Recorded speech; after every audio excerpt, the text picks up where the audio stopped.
आज हम बात करने वाले हैं मूंगफली के डेरिवेटिव कॉन्ट्रैक्ट की, जो जल्द एनसीडीएक्स पर आने वाला है। और इस पर और भी ज़्यादा जानकारी देने के लिए हमारे साथ केडिया कमोडिटी से अजय केडिया जी जुड़ गए हैं।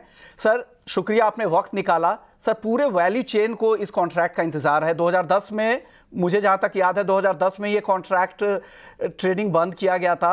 अब सारे कॉन्ट्रैक्ट तिलहन के बंद हो चुके हैं, तो लोगों को काफ़ी उम्मीदें हैं कि चलिए रिस्क मैनेजमेंट के लिए एक बढ़िया टूल्स हमारे पास वापस से आ रहा है। जो तिलहन के कारोबारी है, किसान हैं, एफपीओज वगैरह की भी काफ़ी डिमांड है। क्या, कैसे वो इसका इस्तेमाल करें? कुछ अगर केस स्टडीज़ के जरिए अगर जोड़ के आप बता दें कि कैसे इसका इस्तेमाल कर सकते हैं, वो बढ़िया होगा सर। नमस्कार विष्णु। नमस्कार सर। डेफिनेटली तो पूरे ऑयल सीड कॉम्प्लेक्स में पिछले 2 साल 3 साल में हमने अच्छी वॉलिटिलिटी देखी। पहले के सालों में इतनी नहीं होती थी वॉलिटिलिटी, बट हमने काफी रीजंस देखे क्योंकि ग्लोबल इकोनॉमी हो चुकी है।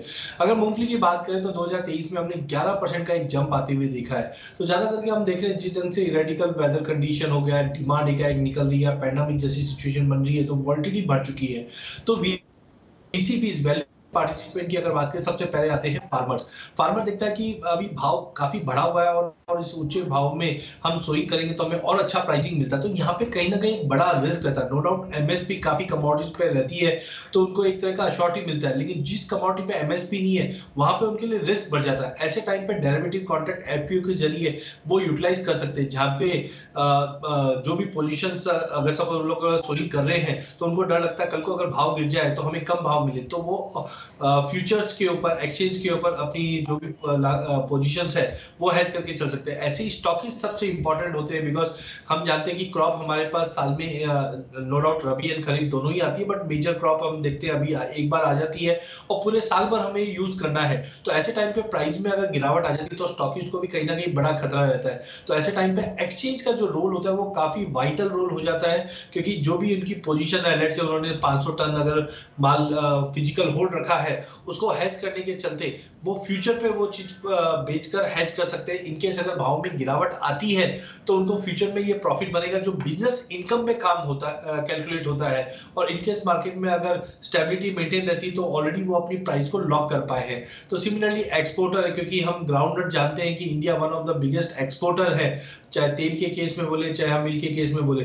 तो यहाँ पे एक्सपोर्टर भी मेजरली देखते हैं कि हम लो लेवल पे प्रोक्योरमेंट कर सकते हैं। तो फ्यूचर के जरिए या एक्सचेंज के जरिए वर्किंग कैपिटल में आप यूटिलाइजेशन कर सकते हैं, क्योंकि जब एक्सचेंज में हम ट्रेड लेते हैं तो इनिशियली आपको एक मार्जिन देना पड़ता है जो लगभग 10 से 12% या लगभग 15% का रहता है। तो यहाँ पे वर्किंग कैपिटल की बचत हो जाती है अगर एक्सपोर्टर या प्रोक्योरमेंट करना चाहते हैं इंडस्ट्री के लिए। तो इन सब के चलते इंपॉर्टेंट हो जाता है, वाइटल रोल हो जाता है कि एक्सचेंज के ऊपर डेरिवेटिव प्रोडक्ट रहे।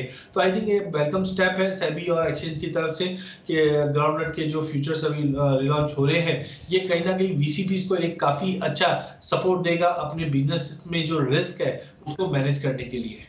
केडिया जी, मैं 2 सवाल आपसे अब पूछूंगा। और एक तो पहले मैं आपको बता दूं कि जिनके पास स्टॉक है, उनको लग रहा है कि भाव आगे बढ़ेंगे नहीं बढ़ेंगे, वो रिस्क लग रहा है तो रिस्क कम करना है तो शॉर्ट पोजीशन ले लीजिए। अगर जिनको लग रहा है कि नहीं, मेरा कारोबार ऐसा है कि मुझे आगे भविष्य में भाव खरीदना पड़ सकता है मूंगफली को, तो आप आज के डेट में फ्यूचर के भाव को लॉक कर सकते हैं। तो ये एक ब्यूटी है जो इस टूल्स की है, डेरिवेटिव टूल्स की। सर, अब मेरा अगला सवाल होगा, क्योंकि ये ग्लोबल कमोडिटी है, ग्लोबली भी कई सारे एडिबल ऑयल ट्रेड भी होते हैं, उनका बड़ा कारोबार भी है और तमाम तरह की इंडस्ट्री इसका इस्तेमाल भी करती है ग्राउंडनट को।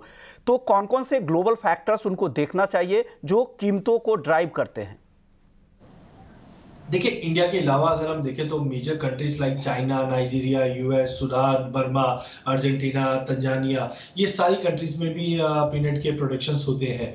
तो सबसे पहले हमें करेंसी है या फिर एडिबल ऑयल कॉम्प्लेक्स में क्या डिमांड है। जैसे कि हम जानते हैं कि पिछले 2 सालों के अंदर एडिबल ऑयल कॉम्प्लेक्स में काफी ज्यादा उलट पलट होते हुए देखी। तो ऐसे टाइम पे जो अल्टरनेट ऑयल्स है, क्योंकि इंडिया में हम देखते हैं कि हर देश के हर कोने में अलग ही ऑयल का एक कंजम्पशन होता है। जैसे हम गुजरात, महाराष्ट्र में देखते हैं तो ग्राउंडनट है, वहीं साउथ में कोकोनट ऑयल है, या सोयाबीन हम मिडिल में देखते हैं, या मस्टर्ड हम नॉर्थ में देखते हैं। तो इनके भाव में भी अगर तेजी मंदी होती है ग्लोबल मार्केट में तो वो भी इम्पैक्ट ग्राउंडनट को करते हैं। साथ में करेंसी के साथ साथ गवर्नमेंट पॉलिसीज या जियोपॉलिटिकल टेंशन कैसे बनाए हुए। इनफैक्ट अगर हम अदर कंट्रीज में वेदर कंडीशन क्या है, वहां पे प्रोडक्शन फैक्टर्स कैसे इम्पैक्ट कर रहे हैं, ये भी इम्पैक्ट करते हैं। तो काफी ग्लोबल कमोडिटी है ये और इजीली डेटा अवेलेबल हो जाता है।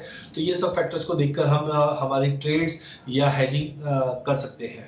नेशनल फैक्टर्स तो आपने बता दिए सर। जो डोमेस्टिक कारोबारी है, किसान हैं, एफपीओ से जुड़े हुए जो लोग हैं, वो किनकी अगर पोजीशन लेना चाहते हैं डेरिवेटिव टूल पे, तो उनको खबरें भी पता होनी चाहिए कि किस तरफ का मूवमेंट आ सकता है। तो घरेलू बाजार के हिसाब से कौन कौन सी ऐसे फंडामेंटल्स है जो ड्राइव करते हैं मूंगफली को?